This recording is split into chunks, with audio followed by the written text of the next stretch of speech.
welcome to another edition of Midnight Cable. I'm Giman. And I'm Brandon. And in this show, we talk about anime that we have watched recently, both new and old. This week's episode is a bit special. That's right, Brandon. We actually finally got ourselves a table where we can talk on. We moved away from that awful stuffy couch.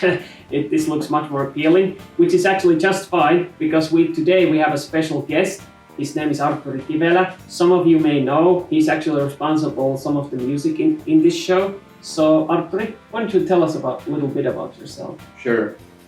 I am Artturi Kivelä, as you said, and I occasionally do music, and mainly I do fantasy illustrations and graphic design. Thanks for having me on your special show. Yes. Well, the pleasure is all ours. I mean, you're our first guest after all. Anyway, you had this special anime in mind. Oh, and now I'm doing it. That you really wanted us to talk about. Could you tell us what it is and why exactly did you want to talk about that in particular? Well, I didn't really want us to talk about it, but I just tried to pick some anime that might have made an interesting discussion, and I hope I picked well because I picked Jin-Roh, the Wolf Brigade, and yeah.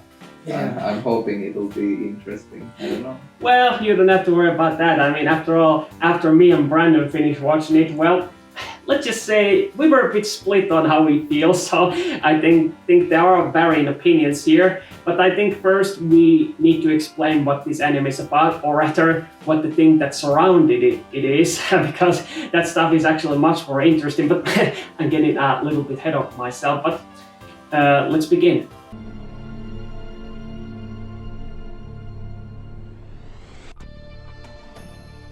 Jin-Roh is a 1995 film based on Cerberus saga, written by the acclaimed Mamoru Oshii, most famous of his directing career consisting of films such as Urusei Yatsura 2 Beautiful Dreamer, Angel's Egg, and of course, Ghost in the Shell. The saga takes place in alternate history where Japan post-World War II is occupied Germany instead of US, with heavy influence of their culture into Japanese government.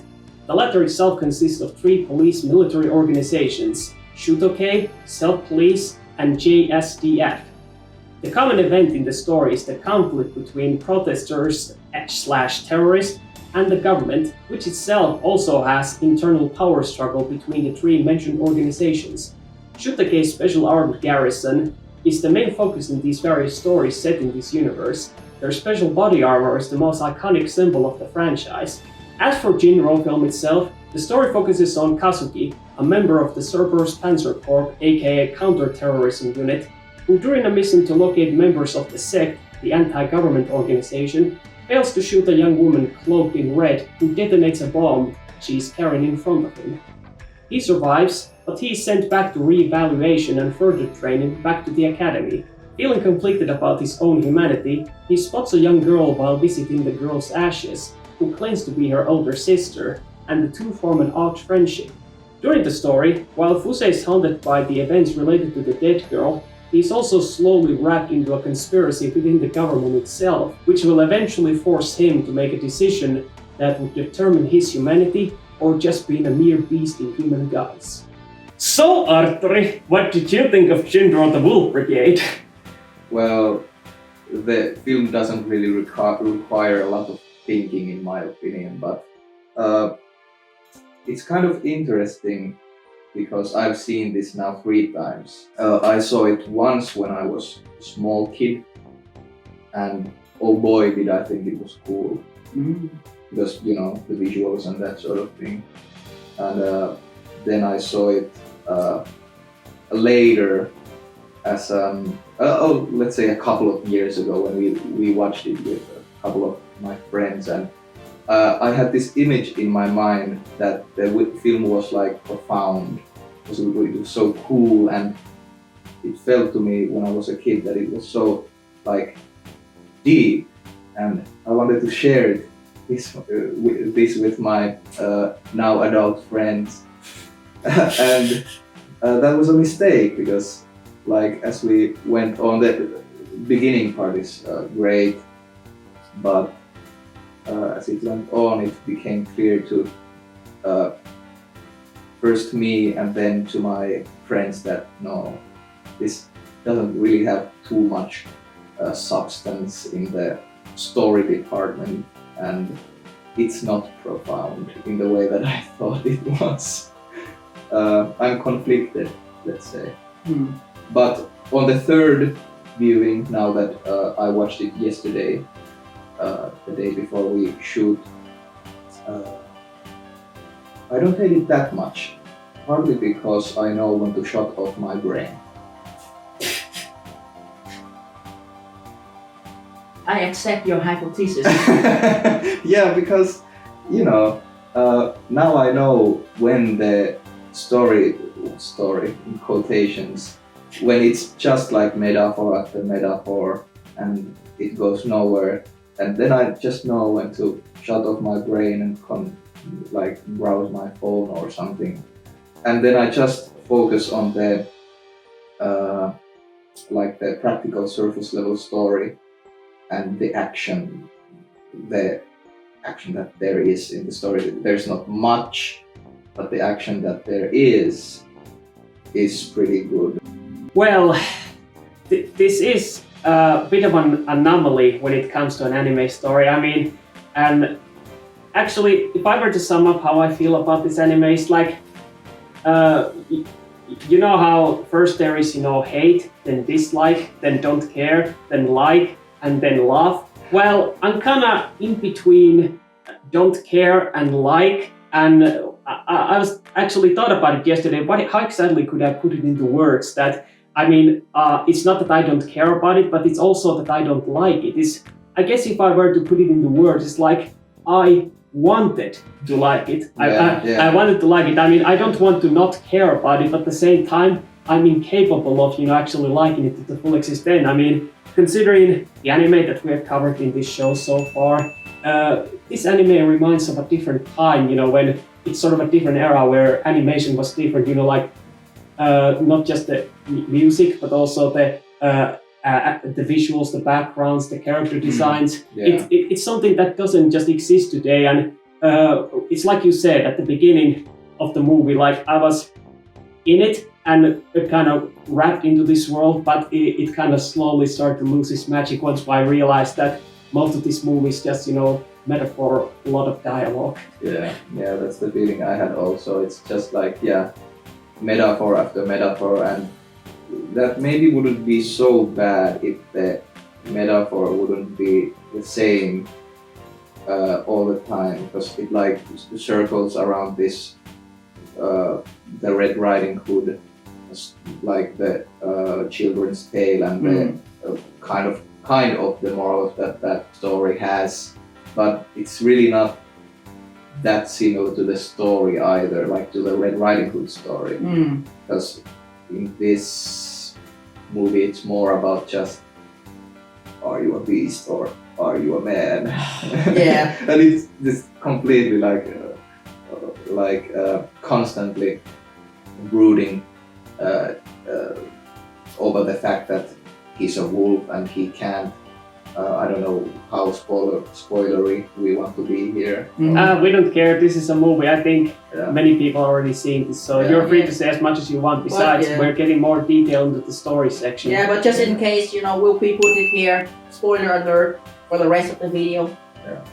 And I was saying that it circles a lot around this main character's struggle to be with this, or hang out, not really be either. It's a weird relationship they have, but to be with this human girl who seems, at first at least, like innocent and humane, but turns out to be also like a savage terrorist and that sort of stuff. But everything in this film is apart from all the visuals and that sort of thing, but story-wise, meaning-wise, and theming-wise, it's pretty much just surface level stuff. Yes. Yeah, I think we actually have to get more into detail about that, but before that, I guess I have to inform one thing, which is that starting from this episode, we're planning to have a different structure in mind. I mean, it's no longer that we'll be talking about the characters first, where it's a story, but we also plan to, to give our overall score when we think about these different sections, to give a more constructive review, more like that, do we recommend or do we not recommend? Because we would do, considering that this film has a lot of merit, like the animation and music department, but also faults when it comes to the story and characters. So we kind of give it a bit more constructive, that we acknowledge the good and the bad parts, not like that, don't watch it, watch it like that. So first, let's begin with the story. Story! When it's come to deciphering the visionary genius that is Mamoru Oshii, one must first look at how he wrote the story of this film. I mean, this is just so unique, so engaging. I like every single character and the metaphor and the symbolism this anime, delivered. It was such a special anime that, I would recommend it to every single person. Of course, that is definitely not my opinion or feeling about this anime and the story at all. That was just a random review I read on my anime list. Yeah, they tend to do that there. They always give it 10 out of 10. Yes. Because everybody else likes them. Yeah, and my actual honest opinion about the story itself is that it was interesting. For the first 10 minutes, I was actually engaged in the world building. It's kind of, ahead of its time at that time, because kind of showcasing, how there is civil unrest, there are these people rioting, and there is some political drama going on, multiple faction and gunfighting. It's just feel realistic and engaging. And the first 10 minutes has a lot of actions and stuff going on that keep me watching. But after the story kind of spiraled downward from there. Well, I wouldn't exactly say that it spirals, more like that, slowly losing its magic, kind of like how, like how Thanos snapped, that instead of disappearing instantly, you like slowly turn into dust like that. And it's more a gradual thing that, you want to keep engaged, but slowly it starts to get more and more less interesting, because it's less about world building and showcasing the scenes. It's just about, dialogue between two characters who recite the passages of the Little Red Riding Hood. Yeah. Yeah, and also like all of this political intrigue that this movie tries to have, and they try to set the world up and the situation up in the intro. But I was thinking in that intro, they don't really, in my opinion, do a good job of giving us story-wise a clear structure of what would be good or what would be bad outcomes from all of this stuff. It kind of everything is a bit shades of gray, and there's no really black and white in that regard. And I don't know, I think the movie could have just started from the rioting scene, and because I myself don't know anything about this, the Kerberos saga, was it? Yeah. Yeah. I just watched the movie, so I don't know anything that surrounds it. I don't know the creator or anything like that. So I just watch it from that point of view. Well, you're the same as us, but from what little at least I read a bit about it, in order to at least bring it up, because somebody in the comments is going to complain that we're just ignorant, we don't know what we're talking about.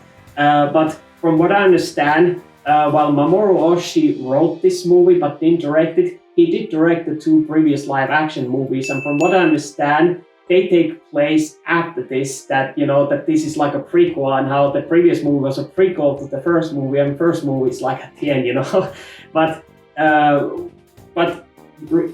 even though it takes place in this, Cerberus Saga universe, I think the movies sort of had this sort of a connection between them, because after all, Mamoru Oshii referred to this movie as sort of a final chapter. And while he intended to direct it at first, but he didn't have time because he was busy working with Ghost in the Shell. So, but he didn't want anyone else to direct it. So he allowed this young protege. I don't remember what the director's name. You can put it on the screen somewhere here.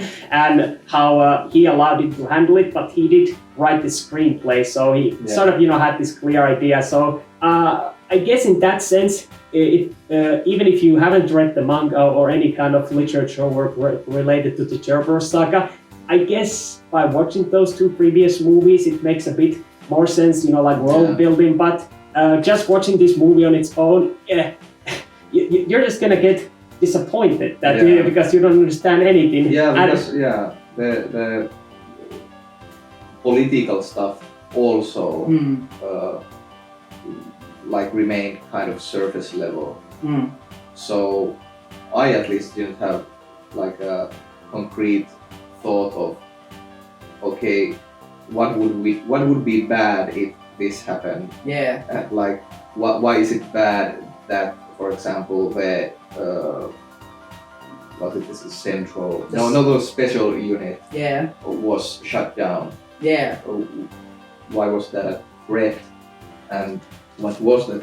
Well, I have a question actually for you guys. What was the threat in this movie that the, I guess, heroes were trying to thwart? Well, if I were to answer that, my answer is I don't know, because this movie has so many interconnecting storylines thrown with each other. You have the political stuff with the supposed threat, and then you have the dramatic relationship with the main character and the girl. And it's just intertwined so many times with each other, and not to mention the pacing. It's just so slow. It doesn't feel anything engaging or interesting. Literally, it was just a mess, in my opinion. Yeah. I mean, it's not just the fact that this takes place in some in-universe where, unless you have seen some of the previous works, that you wouldn't be able to understand it. It's kind of like trying to watch Gundam. Unless you have seen some of the previous shows, you don't know what is going on, who are these characters that suddenly appear out of nowhere. But it's worse even here, because it's not just the in-universe lore that Cerberus Saga has.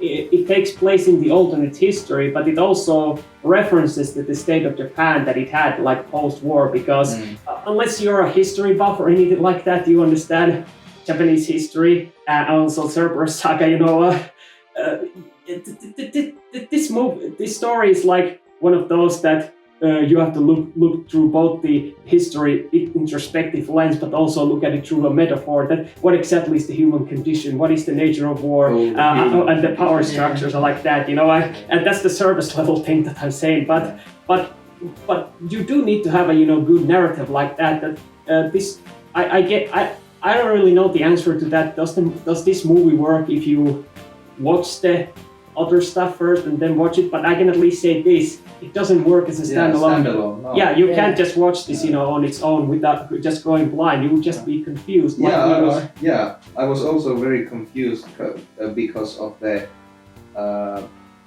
the German stuff, like the poem, the book that was titled in German, and also the German look of the soldier or the special squad. I mainly thought that was just a aesthetic choice, but apparently it has some sort of meaning to the story. Yeah, but I have no idea. The movie didn't at any point tell me that this was the case, that what had happened earlier, because the starting intro that introduced the situation, that didn't really work. That didn't give or at least when I tried watching it, maybe I'm stupid, but when I tried watching it, following it, I didn't really get a clear picture for the movie about what had happened and the alternate history stuff and that sort of thing. Yeah. Well, that's a lot of background that we have actually talked about in this movie, because the background kind of makes it sound much more insert than it is. But at least from what I can tell about this story, that it is both related to manga and also it isn't, because it's sort of a loose adaptation to a section of the story in the manga, where, for example, the girl Kay was not present there. There wasn't any of this love story, and there were some internal power struggles like that. But it's sort of a unique story, that they, after all, there was, from what I could understand, there's no, a Little Red Riding Hood kind of thing. But I think what we should at least talk about is to at least try to talk about the movie on its own, scenes that what exactly lies beyond that at the beginning. How did the other scenes work? What did you think about Brandon? This is good that you bring up the book. It is also good that you mentioned the Red Riding Hood, because I am waiting so long, just so that we can discuss about the metaphor and the symbolisms that this anime present. I mean, before we even start watching, Giman told me that there is a point in this movie that will be like a breaking point, whether I like it or hate it, and it's gonna come really obvious. And while we are watching, he said, "Oh, remember that line? Here's a present for your grandma." I was like, "Okay, is that line gonna be such a important? Is that girl gonna be such important and stuff?" And then the story, proceed, and then I realized, okay, so this movie is a kind of like a metaphoric adaptation of the German story of Little Red Riding Hood. And at that point that I realized, okay, this story is just not for me. Like, it just feels so pretentious with this metaphor and the symbolism, and it's continued going throughout the entire movie, and even ended with this one really cheesy, corny ending line. Like when I heard it, you were clapping. My reaction was like, "Oh my God!" This visionary genius, Mamoru Oshii, like Jesus, like such a compelling story. Yeah, at that point I remembered, like, oh yeah, it ends like this. This is so stupid. It ends like as the Red Riding Hood story ends. Yeah. So it's like they kind of like follow the short story, they stretch it out over the long film. And, they end it with where the story ends also. And the thing is like that in the version that the beasts tell about the story, the huntsman Yeah. Well, yeah, I mean, in the original story... Yeah, the original story has it so that, or the huntsman that says Red Riding Hood is an adage, so that wasn't original. Yeah, but it's kind of teased that the people who were, conspiring against the special police are the huntsmen in this story. Because they say, "We are the hunter, come to here to hunt the wolf." And then there was that one old guy who said, but the question is, who will be hunted, the hunter or the wolves? No. Like, are you trying to follow the story of the German-based Red Riding Hood? Or are you also trying to add the a traditional Red Riding Hood story that we are being told with the hunter and stuff? Like, what is the direction here? Like, so many mixed match of story thrown in together. Yeah, it feels like kind of like it wants to have some sort of meaning from that, but it kind of fails in that it really doesn't have any. It doesn't follow it. It tries to do a little like a different thing with it, I guess, but it wasn't really that interesting to follow. Yeah, they had something, but yeah, it just wasn't interesting at all. Well, I mean, even before we reached the end, and the middle part of the movie between the beginning and the end is just Fuse talking with this girl Kay, and occasionally going through training and having these sort of nightmare things. I think personally, Fuse having these sort of trippy mind scenes, where he goes through a trauma, what he experienced during his first job, that those were actually the only thing interesting to watch because of the music and the animation like that. But any scene that they were talking, especially when they were reciting the passages from the book, which I see no logical reason. I mean, the fact that they literally have a book that she just handed to him for no reason, just so this is an excuse for us to talk about the metaphor, because we cannot show it, through a visual medium. We actually have to hit it with the head of the audience that they're too stupid to understand that this is how the original story ends, and it's just like you said, that at the end with that cheesy one line, and then the wolf ate the Little Red Riding Hood like that. But flips away the tobacco. Oh god, yeah, and I would be engaged more to the story and the character if they have actual character that I, is more engaged about. Yeah. I mean, I don't know anything about, Fuse beside the surface level, exposition that he is, from the Capital Squad. He is, this guy who is emotionless and he kills people. And, he was traumatized because of that one first job that he failed and stuff. But I don't understand anything about him more. Like, what is his true personality? Like, what is his struggle? What is his end goal here? Like, I don't understand anything. Like, you don't get that from any of the characters really, except from the conspirators, political conspirators. They do have a goal, like motivations and other character traits. Of course, they're not there. But every character is kind of like an empty shell. I don't think they are characters. I think they're more like sort of represent some sort of metaphor. And I'm not talking about the Little Red Riding. I mean, partially I do, because after all, Fuse is the wolf, Kay is, the Little Red Riding Hood, everyone else is, like part of the wolf pack and like that. But then there is, this other kind of symbolism, which I didn't figure it out actually on my own. That's just what I read about on the net, but we'll get a bit more detail about it soon enough. We kind of like differentiate the movie in the beginning, the end, and then the middle, because in the beginning and the end is the action, which is the most important, not important, but interesting thing in this movie, and then the middle part, because it drags out for so long. And this sort of political intrigue thriller kind of thing could be really interesting if it would be presented in a more interesting manner. And I don't know if it's intentional in this movie, but every character is kind of like a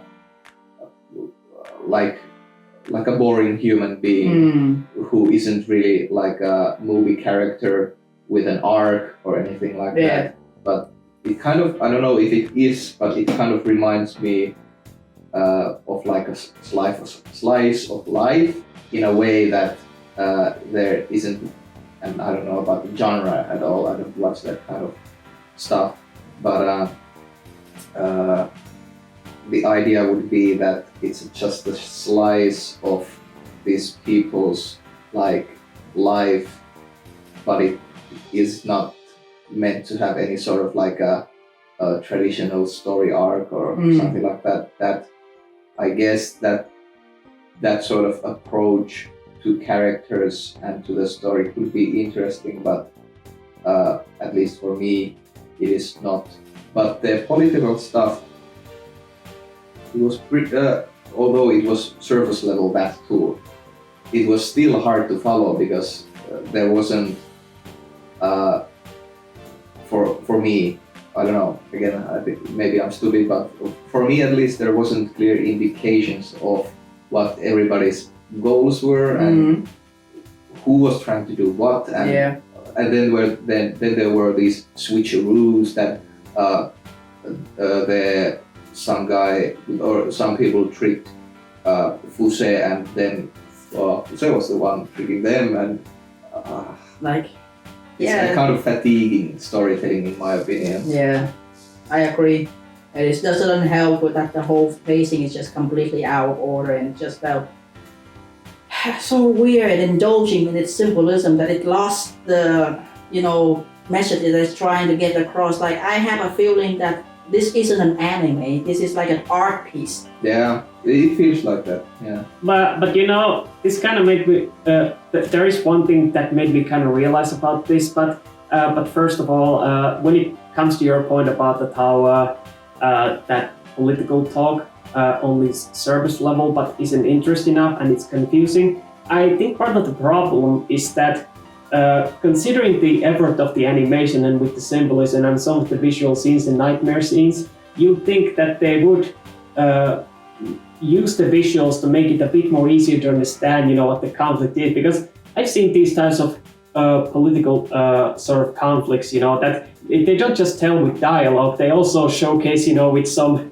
interesting visuals like that, what these people are doing. But the fact that some of those early parts where the politicians are just sitting there talking about Hussein like that, the fact that we're supposed to look at the screen and listen in, and we cannot even look away from the phone like he did, and just focus on what they're saying, that there is no visual thing, interesting thing that's going to keep us audience interest. Yeah. And I know that's kind of like a Zoomer thing. We can't focus on anything. We're not Zoomers, but yeah, it would be maybe easier if I understand the language, or if it was dumb. What's sin? But because I have to read. Yeah. Well, first of all, you have to read, and you can't look at the visuals and maybe the characters and the way they say something and how some other character reacts to something. But yeah, that also brings another point of difficulty to following that sort of like just dialogue, because it's then just basically talking, and then you have to read and then understand from context you don't have what is going on.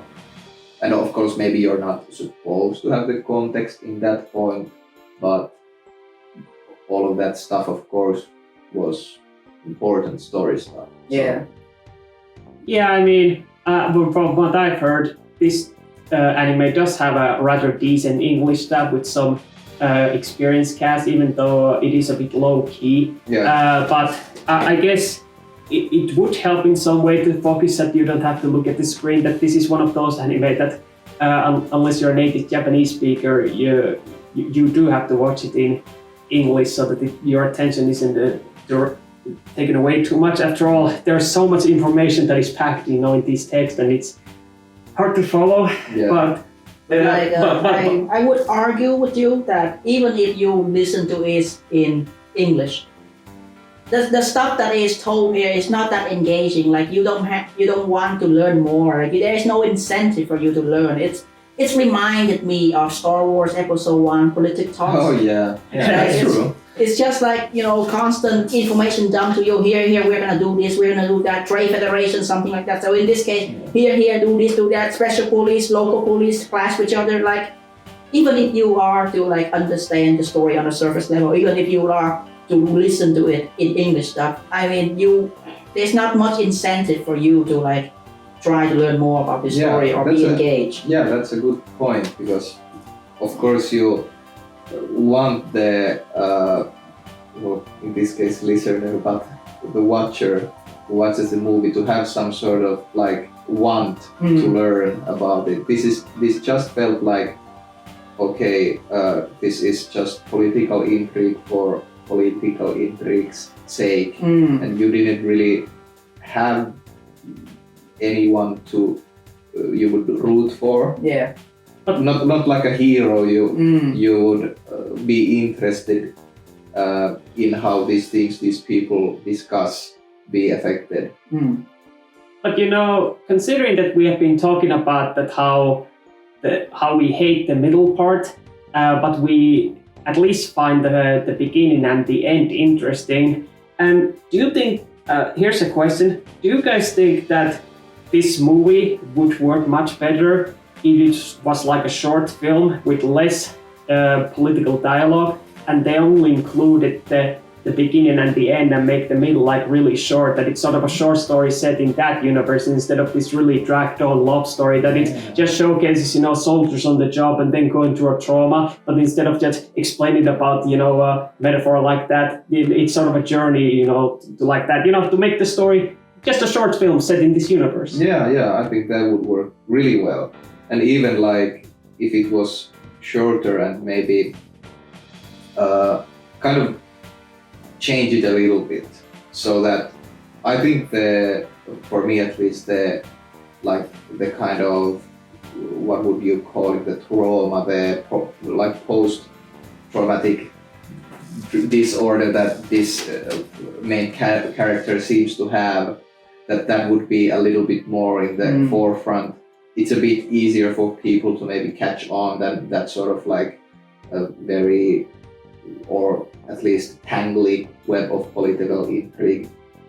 And then, I don't know, the switcheroos and who's tricking who is kind of, for me, it's kind of boring and hard to follow. I would like to disagree with both of you that the movie, could have worked as a shorter movie. I think the movie could have worked better if after the first 10 minutes they completely rewrote the entire story and removed the Red Riding Hood allegory, removed the political talk, and just focusing on this story. They go on the next mission with Fuse having PTSD, and then during that course of that mission, he encountered that Kay, who is, sister to that girl that died, and then they form a weird relationship over the course of that, mission together. Like they try to have like a more concrete story instead of trying to cram in all this political talk and, allegory and symbolism. I think that would be fine. That's pretty good. Yeah, it focuses more on the action and all of that stuff that Red Riding Hood metaphor stuff could still be in there, like in the resolution of the film when Fuse has to, I don't know, something like rise up to the challenge, and then there would be the choice between the humanity and the beast. I know that's kind of surface level too, but if it would be this more action-oriented story without the political or that much of the political stuff, it would be better. I would agree, but I can already predict that somebody who has seen this movie and thinks it's a more artistic masterpiece would say that, that would this make, really cliche story writing, very generic, that it isn't an art film anymore, not anymore, this allegorical masterpiece like that. I can imagine, some of those people saying like that. Yeah, we don't have to care. Yeah, but I think we have talked plenty about the story. So, how much a rare score would you give this story? Only the story. Yes, only the story. Yeah, individually. If I would like to have to score this in my Animalist and by only the story, well, that would be like a 6 or a 5 maybe. Yeah, I agree. On Mal score. Yeah. I think I'm gonna go 5 as well. I mean, it gets a 5 mainly because it had the potential to be really interesting and engaging, but it kind of squandered that possibility. And well, not necessarily. I mean, it's also to do with the fact that since I don't understand Cerberus Saga and the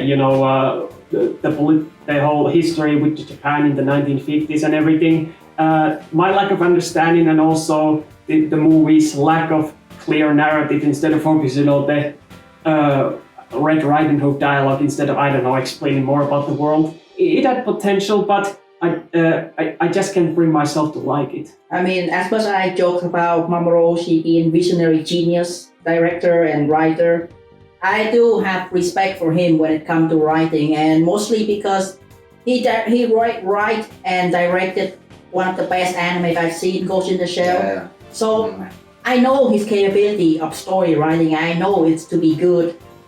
But this movie, for me, is just a missed opportunity. There's a good concept here, but it wasn't executed, well, and the story is not solid. It was just a huge mess. So on that, I gave it a 5 out of 10. Alright. Yeah. Pretty much 5 across the board. Yeah.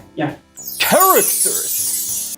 Well, we talked about plenty with the story, and we kind of in the same breath also talked about the characters, but I think we can be a bit more specific in a sense. I mean, we may have, at least while I may think that they're not really characters in a sense, since they're more like metaphors or like that, but at least there is some attempt in some sense. So I guess we have to give the benefit of the doubt. So I guess the 2 most important characters in this story are Fuse and Kei.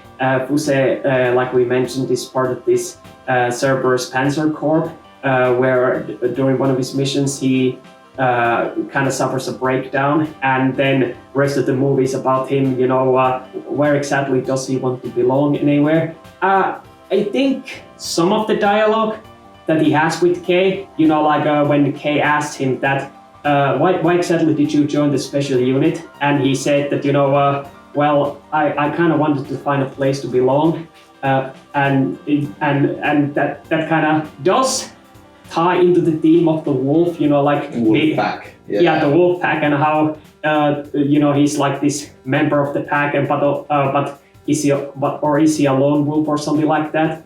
And how like his instructor says near the end of the movie that wolf can go live with the humans, but a wolf is still a wolf, and there is no change in that. So that's I know it's pretentious, but that's what it is. Yeah. But I can at least give the benefit of the doubt that while his characterization or lack of characterization is non-existent, there is at least a surface level attempt, and at least it's somewhat ties into the story theme it was going. I mean, from some of the things that I read online about how exactly do they feel about what exactly Fuse represents, because after all I said that he's sort of a walking metaphor. I think it's not just the fact that he's a wolf, but in the Little Red Riding Hood story, but he's also like this sort of representative of Japanese society, in a sense that they're stuck into their old ways and refuse to change, and they're and how Kay on the other hand represents a change, in no matter how disruptive it may be, but how after all in the movie Kay proposes how about we run away and go somewhere else where it isn't like the same with everyone else. And just to remind you, I didn't learn about this on my own. I read what everyone else said, but I can at least see that maybe there is some sort of theme into that. But Brandon, how exactly do you feel these characters came across based on what people think what they are? Okay. A lot of what to unpack here. I guess I will first say that when it comes to writing a character for a story, I especially hated it when the character backstory is told to us through exposition dialogues and just info dump that, oh, he was this person, he do this, he do that, he has this record. I hate that so much. I just want a story where the characters start out, we don't know anything about him, but the focus is on him, and throughout the course of the story we learn more about his backstory, and we learn more about his goal and motivation, and we learn more about him as character. Like, this is the same thing that I read about George Lucas when it comes to writing the story for Star Wars, the first Star Wars ever. He has this exposition dump sequence where he explained to us who Luke Skywalker is and what is he doing. He's a farm boy and stuff. And during post-credit, they decide to remove that entirely. And it works very well. And it worked very well because the first scene we saw with Luke, he was just a farm boy doing stuff, and we don't know what he is and what his motivation. But the focus is on him, and we learn his journey. It is a hero journey that we are engaged, and we want to see more. With Fuse, everything about him is told to us from the perspective of the higher up an officer from the special squad. Like, we don't know anything about him at all, and what did he want aside from the fact that he wants to lead the woods back, and he didn't even tell about it. Like, it was two other characters who told us that he wants to. Like, I just don't feel this character at all. Yeah, but you have to give them that they had a good excuse to do it like that. That they have the scene where they discuss him and go over the record, but that also could be an attempt to dehumanize the character too, because it is about him being a beast and not being human and that sort of thing. So in that sense, maybe it works even, so that we don't follow the normal kind of storytelling with him, and we are told from other people about his past and what he is like, as he was a wolf in human clothing. in a display case. Yeah, Jesus, like those scenes. Oh yeah, there's the wolf and the hand on the glass, and Yeah. Well, I mean, I can at least see that. I mean, the fact that Fuse rarely speaks in this movie, or when he does, it's very minimal. And I do like the attempt, in a sense that the few moments where he does speak, there is like maybe some hidden humanity that he might have, but most of the time he's not really talking. He's just doing his job. Like basically mowing down anyone who opposes him, like that. And it does tie into the struggle he has, like towards the end of the movie, where he has to decide what to do with Kay. But as for when it comes to Kay, is it just me, or do you both find it a bit too contrived that, while I like the twist of the fact that Kay is not related to the sister, and is, revealed that he was just working secretly behind this all this time, even though it does lead to the problem of this, twist and twist, which is not interesting. But I do like the sort of, reveal. But here's the thing, isn't it a bit too contrived that she just happened to look like, that deceased girl, and they decided to, let's just use her like that. That felt a bit too contrived, at least for my taste. Yeah, well, I don't know. all the Asian people look alike. Let's cut. Well, let's cut this. Let's cut it. Anyway, for Kay as a character, I just don't understand anything about her at all, aside from the exposition dumped by other people. Yeah. That she is this X, she is this Y, she is that, terrorist and stuff like that. She's not really the sister of that, dead girl. She's nothing. Like, she was just a spy that we sent to. But then also later on, when Kay has this hurtful talk with Fuse, she revealed, yes, I was the spy. Yes, let's run away together. And then Fuse said, no, yeah, of course I know you're the spy all along. And I think it is the problem, because the twist is just, so confusing. Like, character reveal this and then character reveal that. It's just counter each other. And the character, I feel like Kay is just such a waste of character, because movie could have shown more scene of her, interact with him, like, taking him out for dinner or something, giving ice cream, I guess. Some scene like that. But it wasn't there, and the story doesn't try or attempt to make us care about their relationship at all. Yeah, I didn't know that there's ice cream in Nazi Germany. Did you forget this is German occupied? But I digress. But when it comes to Fuse and Kay being the only important characters, and while there are some other characters that do have names, such as Henmi, Fuse's friend, do you think it's sort of fine that this kind of story is like just these two, that not the other characters that important, that it's sort of a two characters centered focused, of two different sides, the counter-terrorist unit and the terrorist, and like that so it's not really that important to talk about the other characters aside from Henry, because he was at least there. Everyone else is like this instructor guy, these politicians who are talking. That what exactly can we really say about them?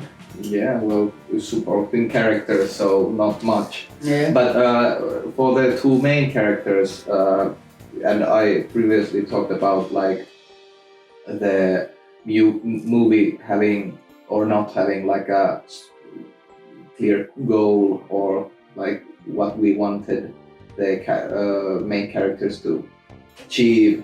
They kind of had that when they were plotting a little bit their escape, or it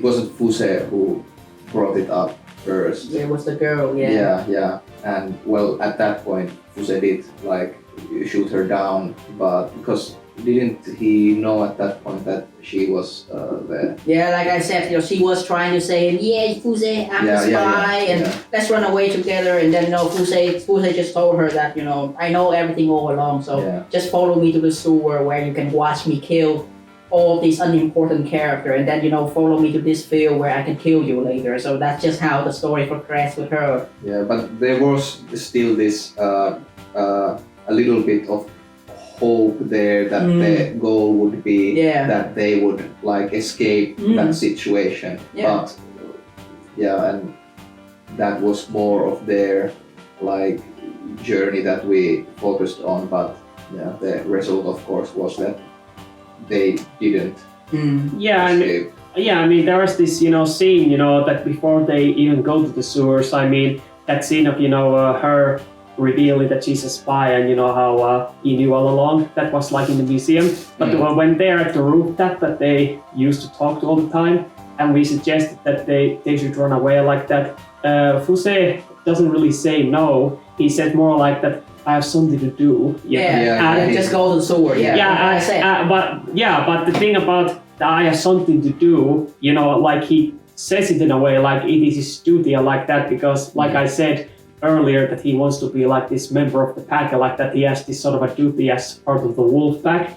But then at the end, where he thought that he could at least, possibly let her get away. But the fact that, the special unit cannot allow any of the other sides to get her, that they could be used, and the fact that she's only valuing dead, the fact that Kay is completely powerless, that she has always been used by the both sides, which kind of makes her rather, makes her sort of a tragic character, that she's been both terrorist organization and like that, that she's been trying to find just like Fuse, I think she's always tried to find a place belong, except that she doesn't belong anywhere. She's just constantly being tossed around until finally the only use that she can ever be found on is that she's dead, which is sort of, sad in a sense. I mean, at least it could be if I actually cared about her, but a different story. Yeah, that's the thing I said. Like, you don't care anything about these characters, and like, why should you care? Because the story did such a poor job of, making you care about them. And I think, like, is there even like a much to talk about the character at all? I mean, well, other than I don't know if you call it theorizing that they are some sort of like a metaphorical tool more than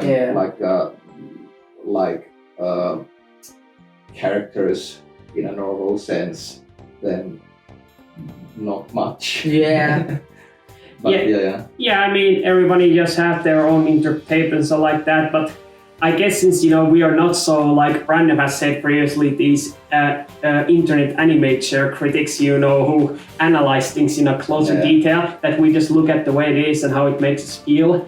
I don't pretend to be, like this sort of, academic expert that what exactly this film represents. I focus more on the fact how exactly does it make me feel? How exactly would I feel what an average viewer would feel like? Because not everyone are, these super smart geniuses, who know their history facts like that. I know that sounds a bit too generalizing, but all I'm saying is that somebody who doesn't know much of the background just tries to watch this movie on its own and with the characters.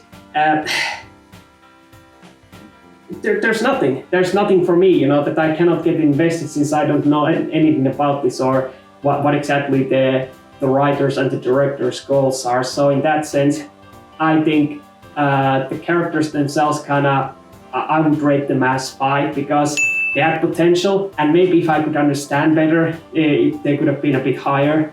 But just like with the story, since I don't understand and the story doesn't do a good job of showcasing that, so there's not really much for me to say. Nothing out of 10 because I feel actually nothing with these characters, and you can go write an 80-page thesis like many people do with Evangelion, where they explain a certain scene about how deep this character is, and I would read them, but then at the end of the day, my opinion for these characters wouldn't change that much. If you were to force a bullet on my head and tell me that I should give a concrete rating, I guess I would give a 2 out of 10. Wow, that's harsh, but fair. I mean, if that's how you feel. Yeah, I don't know. I might just give them a 5 too because characters are so tied up in the story. So I think they kind of are on the same level. But yeah, but five is still like it's not average, but it's what is it? Bad? It's don't care. It's Okay. it's a feeling so complicated. Yeah, but I think that's enough depressing talk for now. Let's talk about the awesome stuff. Yeah, let's Oh, talk about the okay. stuff that actually make you want to watch this Yeah. anime. Or rather, want to like it, like I did. Music and animation. So, Artturi, since you are a connoisseur when it comes to music and making music, would you elaborate more to us? What do you feel about the music in this anime? Well, it was laid back, I'd say, and kind of chill. Mm. It was atmospheric Yes. and it was fine. It was I enjoyed the musical parts when they had these montage kind of scenes. Mm. They showed us the surroundings and that sort of thing, and there was the chilled out music, or the mellow kind of music. It worked really well to establish this sort of, you know,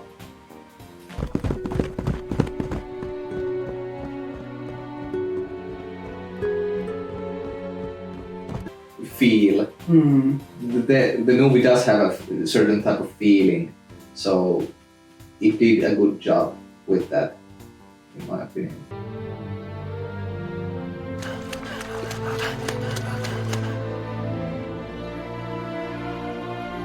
I think one of the reasons why I really wanted to like this movie is the fact that I really love its atmosphere. You know, not just I mean the music kind of sells on that. I mean, any other story that kind of has these sort of violences, you know, you could have this. They have a different type of music, like over the top or Yeah. something more horrific. But the fact that they have this sort of a calming theme, while contrasting the horrors that are happening, especially like in those nightmare sequences that I mentioned, like how the wolves tear, you know, the girl in red apart as, you know, Fuse is just looking.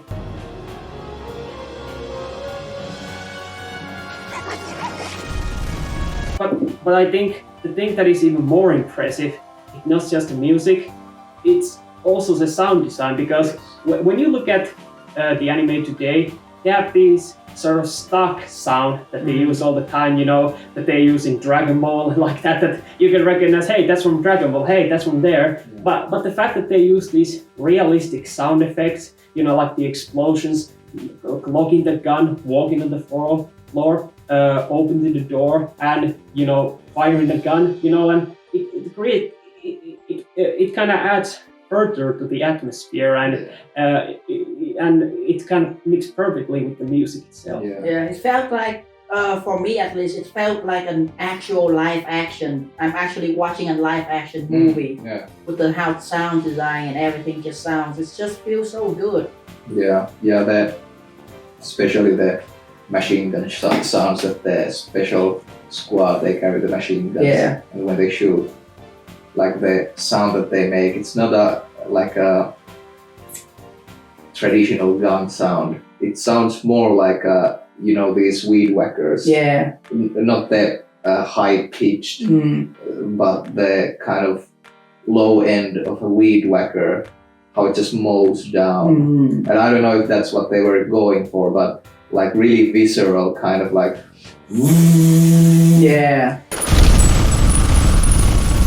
It's not like it's Yeah. just like yeah. Yeah. It's very very good and scary. Scary, like when, and they use the visual with that also, that the many times that the bullet comes up to the target, and that's scary. Yeah, and especially you can even hear the sound of the bullet shell casing just drop on the ground while it's like ding, ding, ding, ding, ding, like that. Really good. Very well designed. Yeah.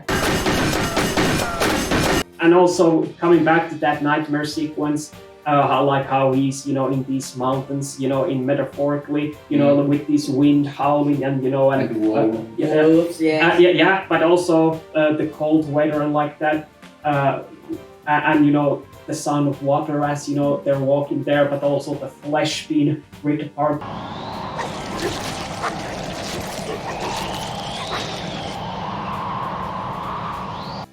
10 out of 10. Really good, excellent, even for the time. I doubt not a single anime in this current era could even reach the same level. Yeah, I agree. Same score as me. I guess you. yeah, 10 out of 10. I think for me, music and sound is an 8 or a 9. Okay.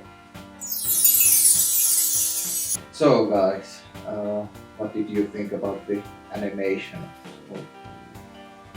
You know, I don't want to sound too pretentious, but it's like God tier. But Oh yeah. but I guess if I try to be a little more specific, I mean, while I do like anime in all generations, both today and in the past, I think when it comes to the anime in the past, in the 80s and 90s, and also beyond that, there is this certain kind of style that just doesn't exist anymore. And what I'm specifically talking about are the character designs. And while they might not be as iconic, for example, like in Ghost in the Shell, but the fact that characters are drawn in this more of a realistic sense, with the eyes, that not everyone are this attracted to be shonen or anything like that, and even the body structure looks like human, not like what the anime nowadays have these unrealistic body proportions. But it's kind of like what Japan Sings 2020 was trying to go for with the character designs, but failed miserably. I mean, they kind of look like these. Half the time they looked as weird gorilla kind of muscle like that. But with this movie, every character that are in the background, even the mass of people like at the beginning, because the beginning part of the movie was beautiful to watch. Like with the black and white introduction, with this narration, that was actually the only interesting narration part. But even when we are focused on the main characters, there are these people in the background that don't just look like, that they have no faces, like some characters from a hentai, that everybody is drawn in detail, but also the backgrounds, are like some of those that you also don't see nowadays, these realistic drawn things that don't look too fantasy, that it kind of looks like as if somebody was trying to tell a real story about the real world and trying to make it, feel as real as possible, instead of making it that, oh, this is an anime world, that, something like this cannot exist. But it's part of this, atmosphere that I really like about this movie. Yeah. Yeah, I mean, I know a certain friends who his style of watching anime would be that whenever he watches an anime, if there is a scene that captures his attention that he thinks that really good looking, he would pause the anime and then save the screenshot. And I would be willing to bet that the first 10 minutes of this anime, every single frame is a screenshot he taken, because it is so good. Everything looks so much high level detail. There's a lot of movement to the character. It felt so realistic. It felt like I'm watching a live action. Yeah. Like it's the bullet casing come flying out, explosion felt realistic. It's not your typical anime comedic explosion. It felt real. There's impact to gunshot, impact to everything. And the way the character moved, like they felt like real people. Like when they talk, they oftentimes like move their hair like this, and when they feel like they're frustrated, they make this, and the facial movement also do the same as well. Yeah, they had a really overall very realistic approach to the animation, the sound design, and the background and our environmental artists were very skillful in this movie. And I agree with that realism point. Every action that people take is very believable looking, very realistic, and like a live action movie at some points. Very much like that. I think some of the scenes, for example, like in that iconic scene towards the end where Fusei is dressing up, and they go into detail how they're dressing, but the fact that he also slowly works towards the shadow, and we see him slowly disappearing like that, also how Kei runs after her, and the water dripping and the movements he makes with her body. What exactly is that so rare these days, that we see this type of animation where there's a lot of attention, that you just have this one shot and the characters move, that they feel real instead of let's just have this cartoon character moving arms like this. I mean, and I'm not trying to be too cynical when it comes to anime today. I mean, after all, there's a different age and type of style, but I do kind of feel melancholic at times that this is kind of a art style and sort of direction style that just isn't used anymore that much. I think I don't really know too much about the industry, but the sort of animation techniques they use nowadays is much more like, I guess, faster and cost efficient. Not saying that it's all about the money, of course, it's about the talent of the people. And of course, a lot of the animators that make those shows that have this sort of more cost-effective style, I guess, are also very skillful if they are let to do what they're good at. But yeah, I think it's just the movie had kind of like and it's a movie also, so it's not just like a series. In movies, you of course have a lot more room to do those kinds of things. In a series, you have some other restrictions or whatever, and you have to make the animation techniques, I guess, a bit more cost effective. I do hope that the traditional animation doesn't disappear too much in the coming years, because I do know that this kind of era where Jin-Roh the Wolf Brigade was, where it was like 99% of traditional animation and the style that they're using, not as cost effective, but produces amazing results. That era is not going to come back anytime soon.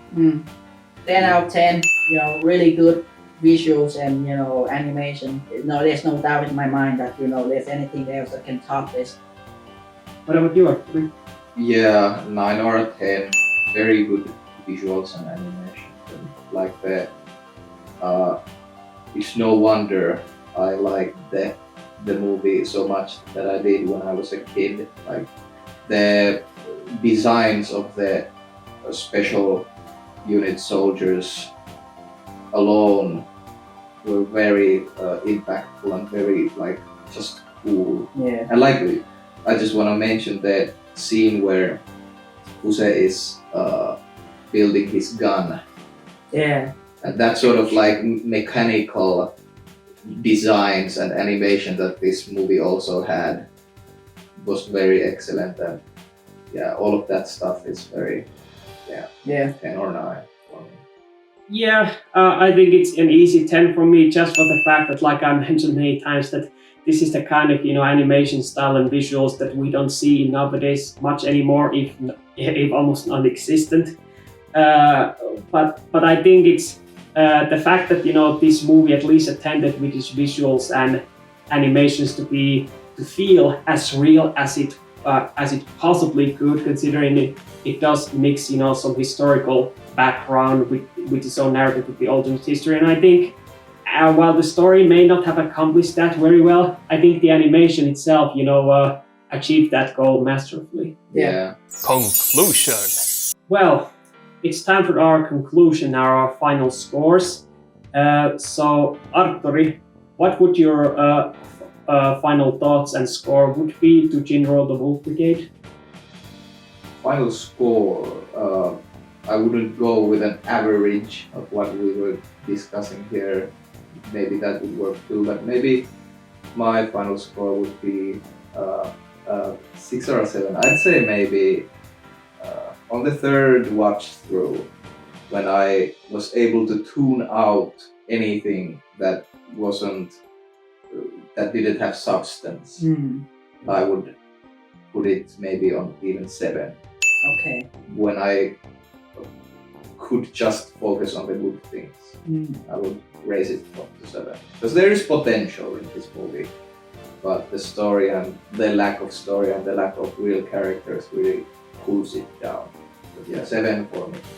What about you, Brandon? I think the way Artturi approached his viewing is kind of similar to that of a new generation Star Wars fan, where You just Thanks. shut down your brain and enjoy the visuals and the stuff going on. And wow, that is, a way you can enjoy something. And I do respect that on the certain level.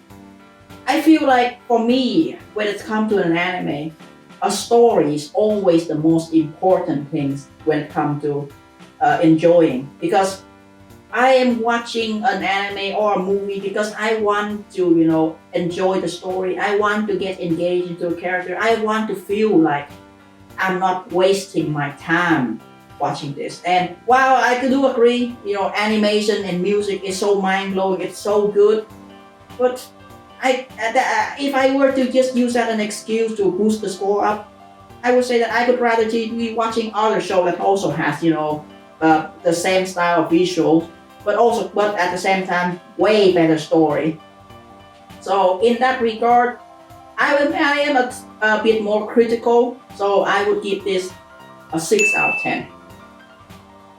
It's a point more critical than me. Yes. I gave my highest rating possible, a 6 out of 10. Sorry, the critic reference. Anyway, at least for me, I'm a bit more conflicted about what exactly what score should I give this movie, because on the other hand, I do see both of your point of views, but at the same time, I kind of feel like me giving a score to this due to my lack of understanding both the Cerberus saga, because I haven't seen any of that or read, and also the lack of historical knowledge or understand the Japan situation, how this movie tries to portray it, that I feel like me calling this a bad movie, a flawed one, is slightly, should I say, ignorant of me, because I don't know much about the things. So what exactly would be the sort of score that doesn't feel like it was born out of ignorance, and what is sort of that it's not like I'm giving it too much credit, that just because I don't understand it, I'm just give it 10 out of 10 because it's not something that exists today, because I do want to give this, based on how I feel. And from what I can say, even if I were to understand the story and details better, it doesn't change the fact that some of the pacing issues, like with the dialogue and the lack of visuals and the forced love story and anything, if you understand that a movie would still have much flaws in it, I think I will not be as critical as Brandon, but at the same time I do need to acknowledge that story is a bit more important in stories in movies like this, that just got like animation and music is not enough to cut it. So I guess if I were a bit more knowledgeable about this movie, maybe I could almost give it 8, but since I'm not, I don't know what exactly would my score be. I think my score would be between 6 and 7, but since 6.5 doesn't exist, I guess it's somewhat slightly leans more towards 7, but I guess it kind of reflects on what I said at the beginning of our discussion, that I really wanted to like this movie. I didn't want to not care about it. I really wanted to like it, but I just can't, so I guess that kind of score symbolizes my feelings. Yeah, but the biggest question at the end of the day is, would you recommend this anime to someone? I would recommend for them to watch it 3 times. But that's my experience. But no, I would not, just on the merits of the movie alone. Maybe with an asterisk of it's good visually. Maybe I could, but no, not really. There are a lot of much better movies, anime movies out there, right?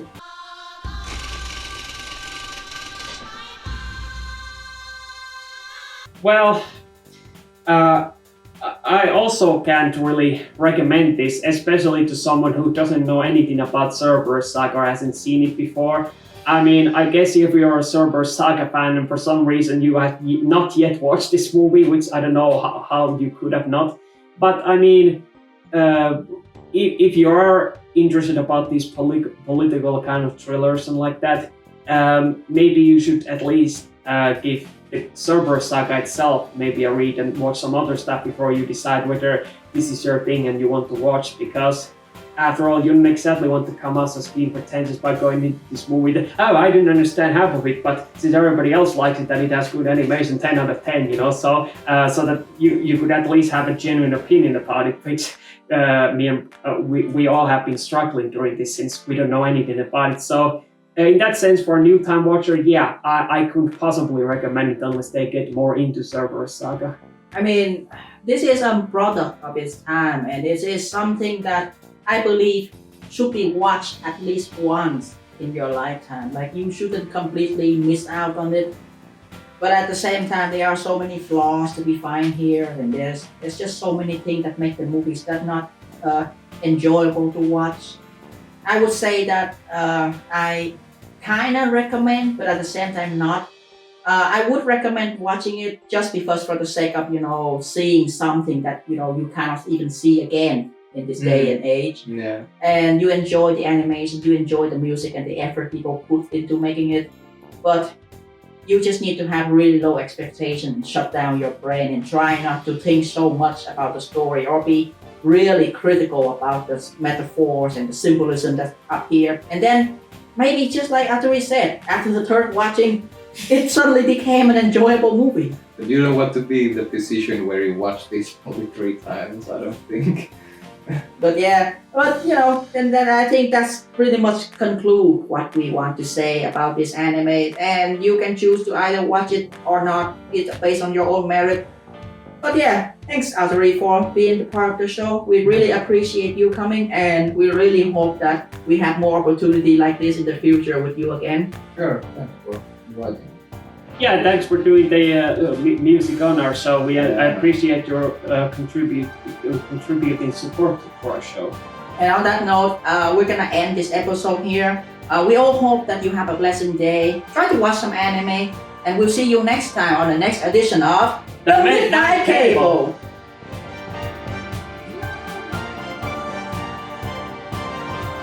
Thanks for watching. Be sure to like, subscribe, and hit the bell icon for any new stuff. If you're interested in other future content, please click the links on the screen. I'm Giman, and I'll see you all next time.